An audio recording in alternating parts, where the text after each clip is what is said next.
లేని జలజగడాలను తీసుకొచ్చి ఇరు రాష్ట్రాల మధ్యన మళ్లీ వైరుధ్యాలను పెంచే కుట్ర ఈరోజు బీఆర్ఎస్ చేస్తున్నది.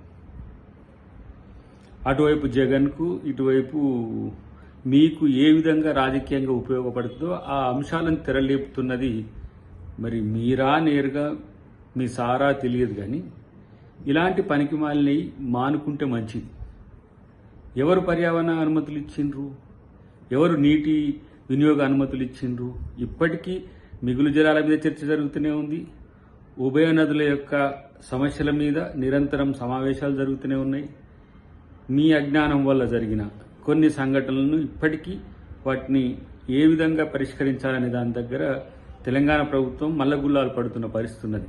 ఇది తగుదునమ్మా అని చెప్పి 1 yearలో కానీ అప్పుడే బనకచెర్ల ఏదో డైవర్షన్ స్కీమ్ అయిపోయింది, గోదావరి నుంచి కృష్ణా కానీ, లేదంటే తుంగభద్రకు సంబంధించి కర్ణాటక, ఏపీ వాడుకుంటున్నాయని ఇలాంటి పనికి మాలిన స్టేట్మెంట్స్ ఇవ్వడం బంద్ చేసుకోండి.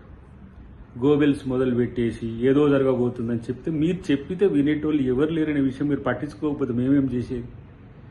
మీరు ప్రెస్ మీట్ పెడితేనో, మీరు అంశాలు తెరలేపుతేనో మీడియాలో వార్తలు కావచ్చు కాక, కానీ అది ప్రజల సమస్యలు కావు. ఎందుకంటే మీరు అబద్ధాలు చెప్తుండ్రు అనేది వాస్తవం. కాబట్టి ప్రతి అంశంలో కృష్ణా, గోదావరి నదీ జలాల వినియోగ విషయంలో ప్రభుత్వం చాలా ముందు చూపుతూ ఉన్నదనే విషయం గుర్తుంచుకోవాల్సిన అవసరం ఉంది.